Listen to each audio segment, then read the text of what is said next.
Have you ever watched someone dismiss you so completely, so confidently, that they would bet their entire dignity you were beneath them, without knowing you held the keys to their future? It was raining lightly that morning, the kind of soft drizzle that wraps around you like memory. My father's funeral was held at St. Augustine's, a modest cathedral tucked between two aging maple trees in the older part of town. Inside, the scent of wet roses and candle wax lingered. I stood quietly near the front, beside the mahogany casket, holding a folded linen handkerchief in one hand, the other resting against the worn edge of the pew. Julian arrived 10 minutes late, of course, hair slicked back, sunglasses still on indoors, suit freshly pressed. His voice rang out louder than the organ prelude. Look at Izzy, still typing away in the shadows, probably coding her feelings somewhere in a coffee shop. A few cousins chuckled, awkwardly. I didn't turn to look at him. I didn't flinch. I just stood still, letting his words hang in the air like incense. Julian has always been the loud one. What he didn't know that day was that he was about to walk straight into a company I built, with me as his unseen boss. Julian has always been the golden one. Ever since we were kids, he knew how to draw attention like gravity. In school plays, he took center stage. At family dinners, he dominated conversations with dramatic tales of business ideas that never lasted past a week. My parents, first-generation immigrants who worked hard and loved louder successes, gravitated toward his shine. They weren't unkind to me, just distracted. I, on the other hand, liked being in the background. Not because I lacked ambition, but because noise never appealed to me. When Julian was winning debate trophies and basking in applause, I was dismantling broken radios in the garage, figuring out circuitry by flashlight. I found joy in the click of a clean line of code, the thrill of making something functional, from chaos. My parents used to say, Isabelle's good with computers. I doubt they ever really knew what I did with them. At 17, I won a national scholarship for building a web app that matched low-income students with local mentors in STEM. My father congratulated me briefly before turning back to help Julian prep for a business pitch competition.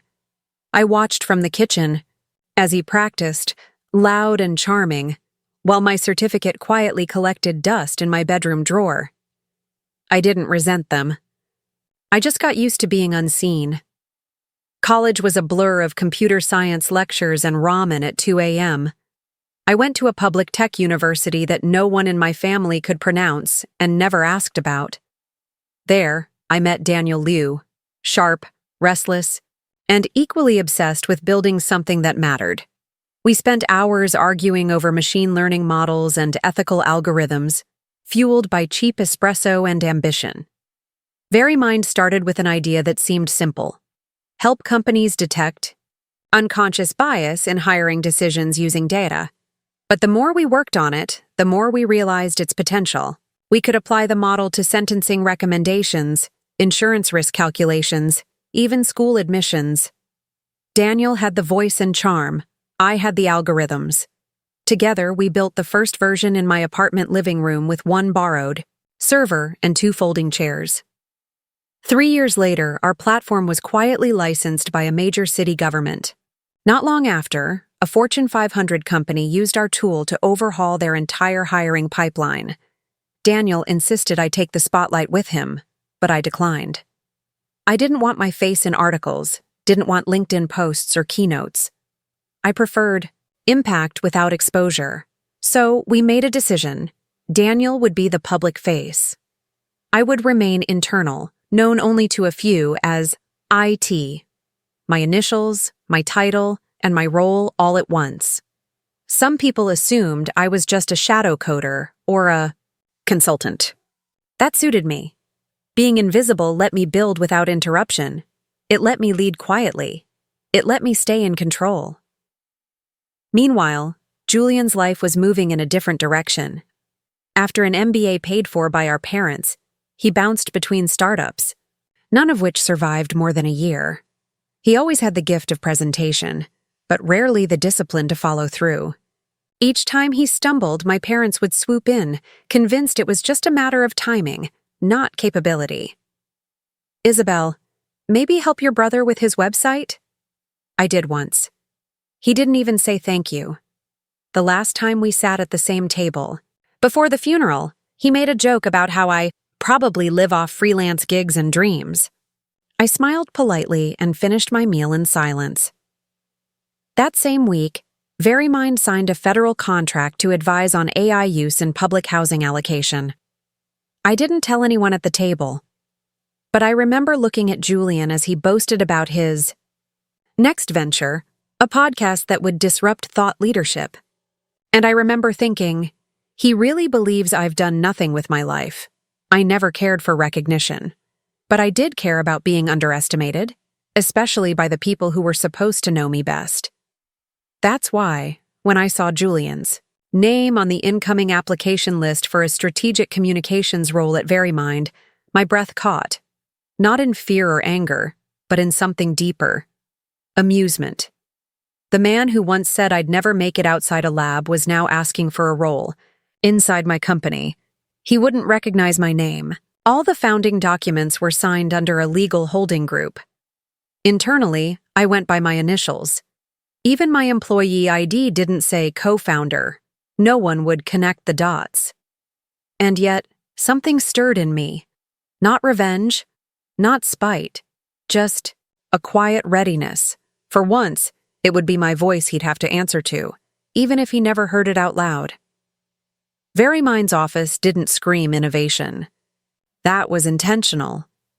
Daniel and I agreed early on that real progress happens in quiet spaces. Our headquarters sat in an unmarked brick building in downtown San Francisco, a 5-story structure with frosted windows and a security system I personally designed. Inside, the environment was sharp but calm. Muted tones, minimalist furniture, the steady hum of high-speed servers beneath the floors. It wasn't flashy, but everything worked, just like me. I was known here only as IT. No one questioned it. Most assumed it was shorthand for infrastructure tech or internal tools.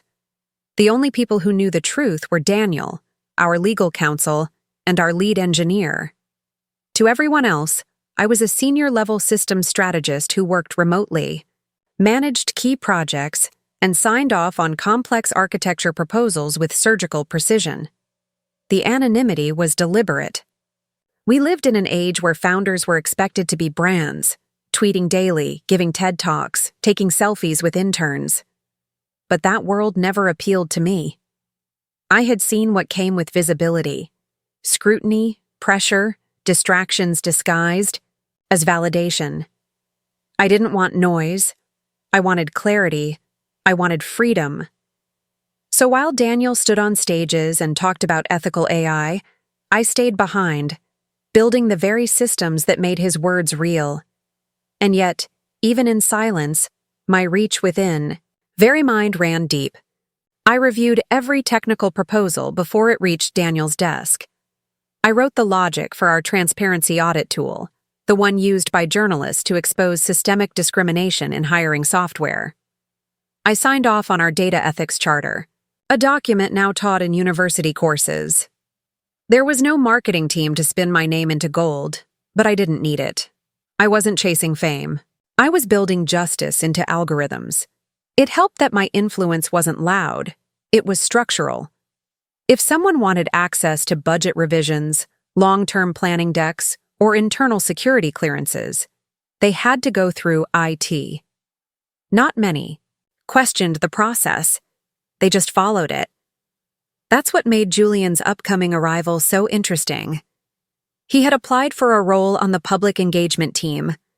Ironically, he would be responsible for explaining Verymind's mission to the world, without ever realizing that his sister, the one he'd spent years belittling, was at the core of everything he was about to promote. He would likely breeze through onboarding, as he often did. Charm had always been his fast pass, but at Verymind, charm didn't hold the keys. I thought about how many times Julian had laughed at my work ethic.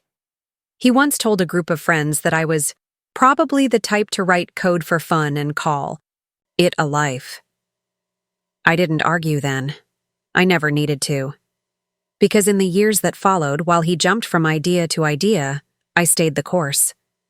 I built frameworks that prevented racial bias in hiring software. I constructed protocols to detect data laundering. I worked weekends, holidays, late nights. Not for praise, but for the quiet satisfaction of knowing that something I made would help people get a fairer shot at life, and soon, Julian would be working under the system I built. He wouldn't see my name on the org chart. He wouldn't hear it mentioned in team meetings.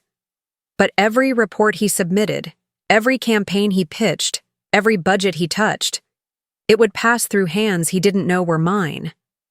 That was the nature of real power. Not the kind that shouts, the kind that shapes the room long before anyone steps inside. The notification appeared quietly in the internal HR dashboard I reviewed every Friday afternoon. New applicant, Julian Tran. My brother. The same Julian who once told me that people like you should stay in back-end roles, away from real strategy. The same Julian who laughed when I won a university-level hackathon and said, "You know, that doesn't actually mean anything outside of nerd blogs, right?" He had applied for a strategic communications lead position on the outreach team. The irony almost made me laugh.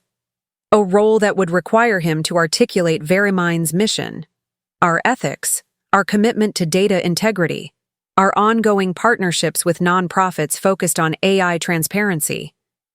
In essence, he would be helping translate everything I built into public language. And he had no idea. His resume was polished but filled with fluff. Consulting gigs, short stints at 3 different startups, a podcast that hadn't released a new episode in 8 months.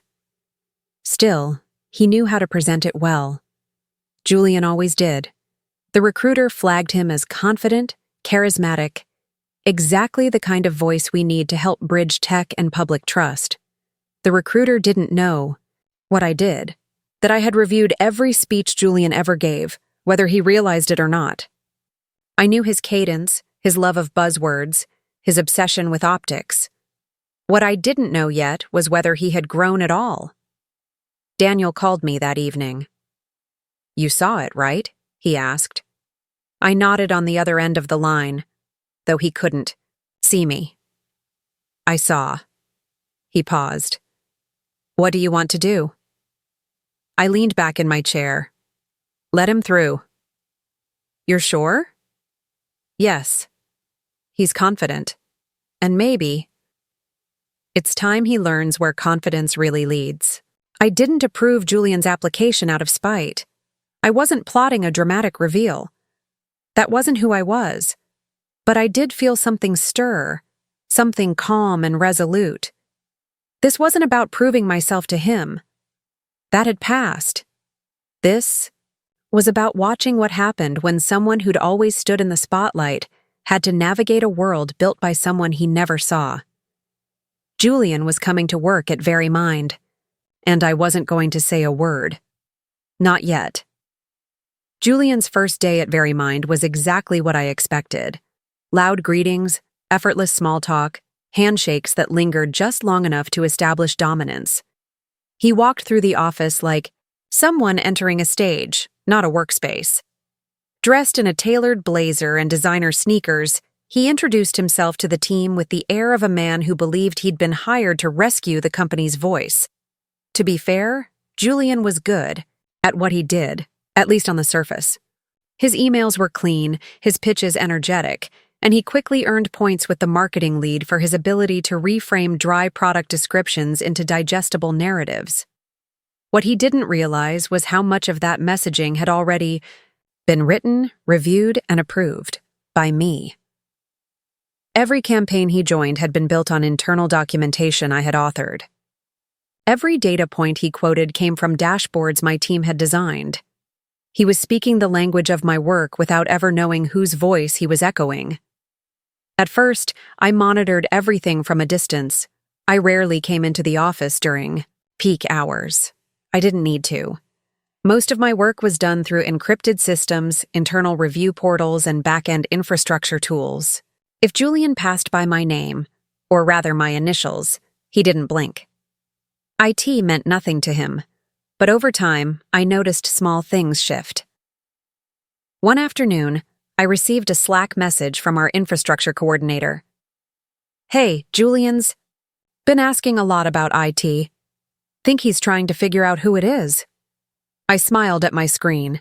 Apparently, he had started piecing things together, or at least trying. He'd asked someone in accounting why all major budget approvals went through a mysterious user ID. He'd joked in a meeting, "You know, I'm starting to think this company is secretly run by a ghost." He wasn't entirely wrong. A week later, he walked past a digital whiteboard in the common area, one that displayed all current project leads. Next to the most complex initiative, our AI bias audit tool, was the name IT again. According to a junior developer who overheard, Julian muttered under his breath, "This IT person has their fingerprints on everything," Daniel told me. Later that Julian had tried to schedule a meeting with me. The system bounced him automatically, of course. Only certain access tiers could request meetings with senior system architects. I had made sure of that. Still, the curiosity was growing, and with it, so was the unease. I could feel the shift in him, not because he sensed who I was, but because the structure of the company refused to yield to his usual charisma. Decisions didn't hinge on charm here. Respect had to be earned quietly, over time. And Julian, for the first time in years, was operating in a space where his volume didn't grant him control. He was beginning to understand that power here didn't look like what he was used to. It moved in silence. It happened on a Wednesday afternoon, around 3:17 p.m., a timestamp I'll never forget, because that's when the system flagged an unusual internal access request from Julian Tran. The request had come through the restricted archives of VeryMind's foundational records, a part of our data structure that only senior leadership, or those persistent enough to dig deep, could even locate. It wasn't a breach. It was curiosity, and Julian had never been good at leaving questions unanswered. By then, he had spent nearly a month at the company. His performance was technically solid, but his confidence had begun to wear at the edges. The jokes about the invisible founder had quieted. He had started asking more thoughtful questions during meetings. He lingered longer in the data review sessions. He paid attention in ways he never used to. Still, I wasn't sure if it was growth, or if he was simply circling a suspicion that refused to leave him alone.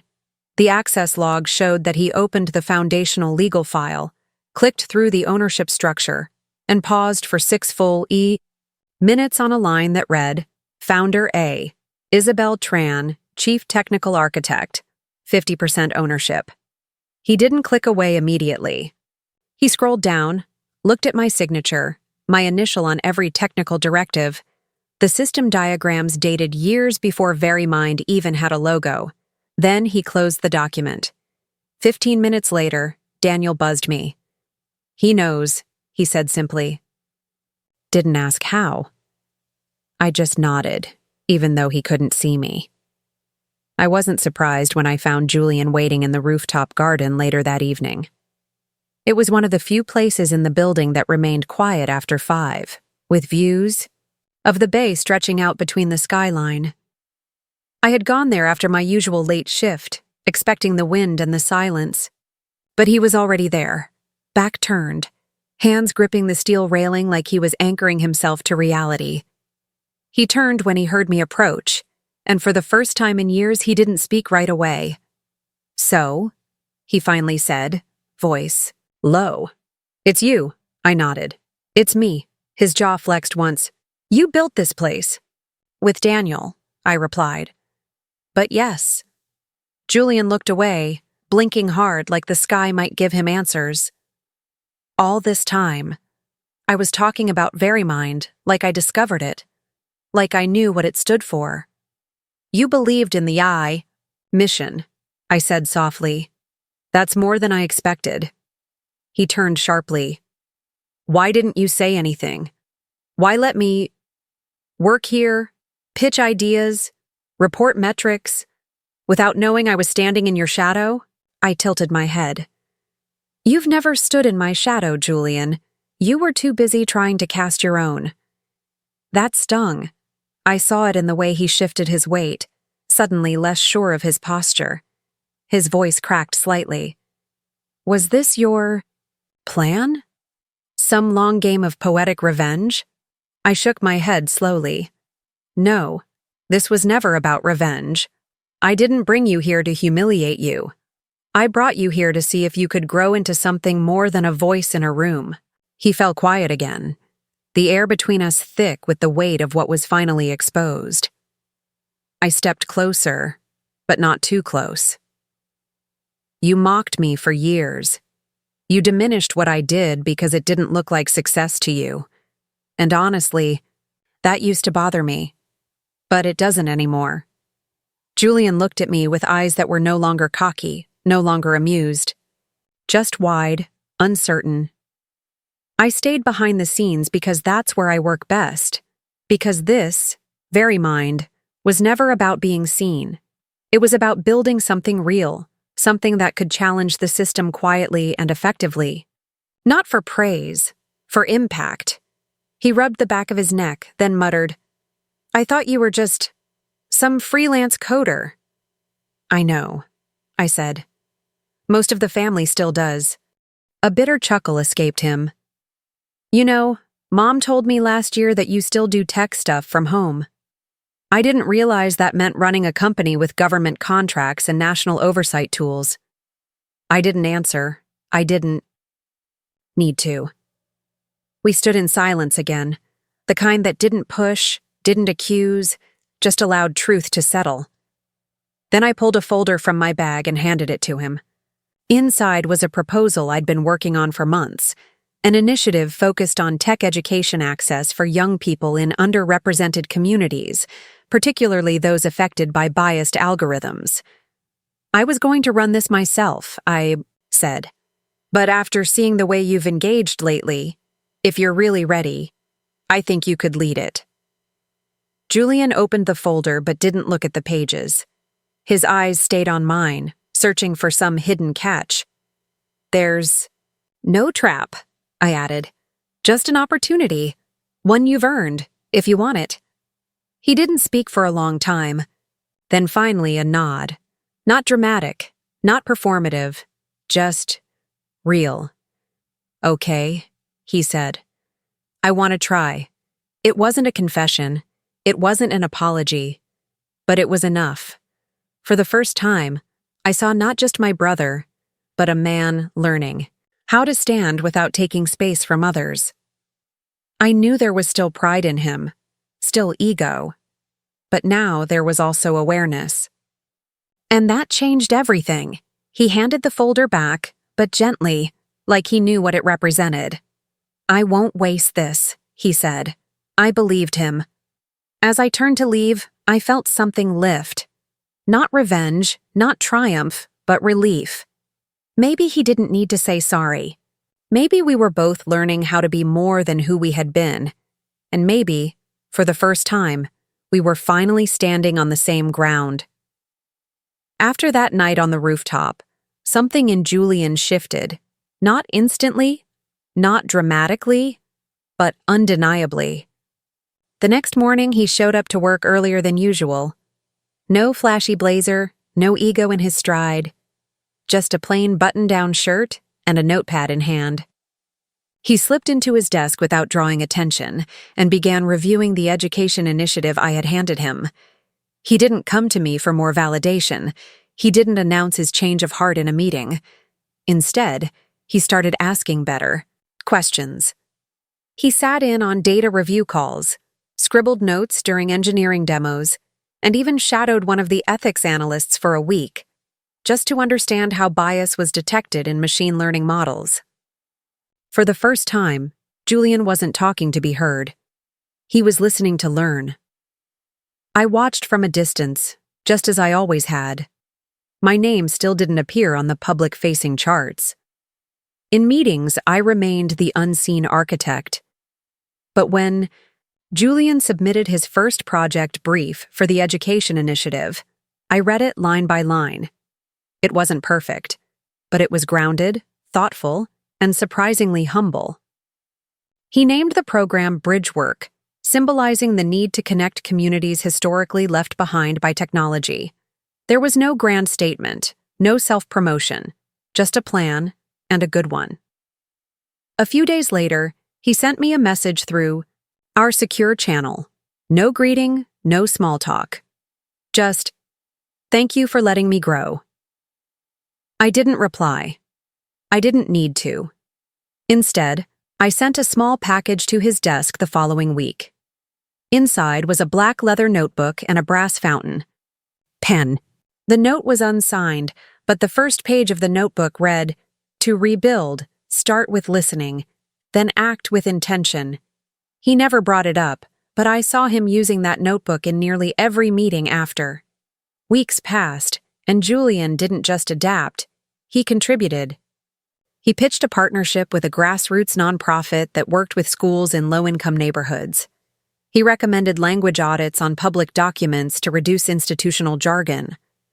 And when a junior analyst hesitated during a presentation, Julian gave her space, encouraged her input, and echoed her ideas without claiming credit. It was a quiet transformation, one rooted not in guilt or shame, but in awareness. The kind of growth that doesn't erase the past, but builds something stronger on top of it. And from the silence where I had always lived, I began to see something unexpected. My brother learning how to use his voice not to lead over others, but to lift them. Verimine's 5-year anniversary arrived with little fanfare from me. I had planned to stay home that night, as usual, quietly reviewing quarterly projections from my apartment. While the team celebrated at the event space we rented by the Embarcadero, but Daniel had other plans. "You're coming," he said, handing me a sleek black envelope weeks before the gala. "You built half this company. It's time they saw the other half." I hesitated. I had spent so long behind the curtain, it had become more than a choice. It was part of who I was. Visibility came with risk, with questions, with attention I never wanted. But this wasn't about comfort anymore. Something had changed in the company, in me, in Julian. And I realized that hiding had started to look a lot like avoidance. So, I said yes. The night of the gala, I stood backstage with Daniel, my fingers lightly grazing the hem of a midnight blue dress. Simple, structured, and unfamiliar. The lights on stage were warm, the buzz of the crowd low and expectant. I could hear laughter, glass clinking, music pulsing just beneath the conversations. When the host called our names, co-founders of Verimind, Daniel Liu and Isabelle Tran, I walked onto the stage. Applause met me like a wave. It wasn't deafening, but it was genuine, stunned, curious. For many of them, I was a myth made real. Daniel spoke first, recounting our early days in that tiny apartment, the nights we fell asleep beside whiteboards and coffee cups, the first line of code that sparked it all. When he turned and handed me the mic, I felt the entire room inhale. "I'm Isabelle," I said simply. "Most of you know me by 2 letters. But today, I wanted to thank you not from behind a screen, but in person." I talked briefly about the mission that had brought us here, not just building ethical AI, but making sure those left out of systems had a way back in. I didn't talk about myself. I talked about the people who believed in the work, even when they didn't know my name. In the crowd, near the back wall, I saw Julian. No drink in hand, no phone out, no distractions, just watching. His expression was unreadable, part disbelief, part pride, part something softer. After the speech, people came up to me, some in awe, some in apology, most simply curious. I answered their questions politely, posed for photos I'd once sworn I'd never take. And through it all, Julian stood back. He didn't interrupt. He didn't insert himself. When our eyes met briefly across the room, he simply gave a quiet nod, For once, he didn't need to be in the spotlight. He knew whose moment it was. And he respected it. A few weeks after the gala, we found ourselves back at the same place where so many things had once gone unspoken, a small corner brunch cafe in the Richmond district. It was the kind of place that hadn't changed in 20 years. Same chipped ceramic mugs, same sun-drenched table near the window, same menu laminated so long ago the corners curled. Our family always came here for birthdays, holidays, moments that demanded togetherness, whether real or performative. That Sunday, I arrived early and chose the seat at the far end of the table, the one I used to sit in as a teenager, the quiet corner where the noise dulled just enough to let me breathe. My parents were already there, chatting about the neighbor's new dog. My aunt launched into a story about a cruise she was planning. It was all familiar, almost too familiar, like the universe had hit rewind. Then Julian walked in. He was on time, no sunglasses, no showy entrance, just a plain gray sweater, a watch I didn't recognize. Simple, modest. He gave a nod to our father, hugged our mom, then came around the table and looked at me. For a second, the old tension flickered, like muscle memory, but then it vanished. He took the seat beside me without a word. That, in itself, felt like a quiet revolution. The conversation ambled from weather to work, and eventually, predictably, to me. "So, Isabelle," our uncle began with his usual tone of amused ignorance, "are you still tinkering with your little tech thing at home? What do you do these days again? Something with Google Docs?" There was a moment of silence. My mother opened her mouth, unsure of what to say. I was about to brush it off like I always did. But then Julian spoke, his voice calm, steady. "Uncle," he said, setting his coffee down, "Isabelle co-founded VeryMind, the company that's helping governments and Fortune 500s remove bias from their AI systems. She's one of the most brilliant people I've ever met. Without her, a lot of people would still be locked out of opportunities they deserve. So no, it's not just some little tech thing. It's work that changes lives." The table fell quiet. Even the server, refilling a nearby cup, paused. I didn't say anything. I didn't need to. I just looked at Julian, and in his eyes, I saw something I had waited years to see. Respect, not wrapped in obligation or guilt, but real. Earned. Lived. Later, as we all stood to leave, Julian walked beside me. No speech, no apology. Just a small gesture, his hand briefly on my shoulder, then gone. But it said everything. In that moment, I realized we were no longer reenacting old roles. We were writing something new. Not all justice is loud. Sometimes it unfolds in quiet rooms, late nights, and years of work that no one claps for. Isabelle's story isn't just about professional success. It's about reclaiming dignity in a world that often rewards the loudest voice over the most thoughtful one.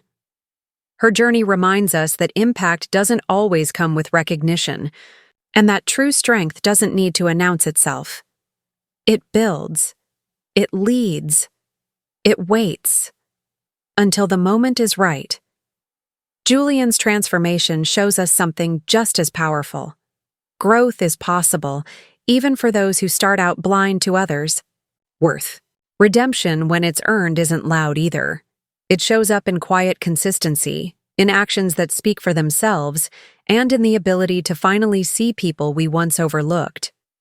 So here's a question for you. Have you ever been underestimated by someone who didn't realize you were the one holding everything together behind the scenes? We'd love to hear your story in the comments below. And if this story moved you, or made you think differently about power, silence, or second chances, make sure to like, subscribe, and share this video. We're building a community of thoughtful listeners here. You belong in it.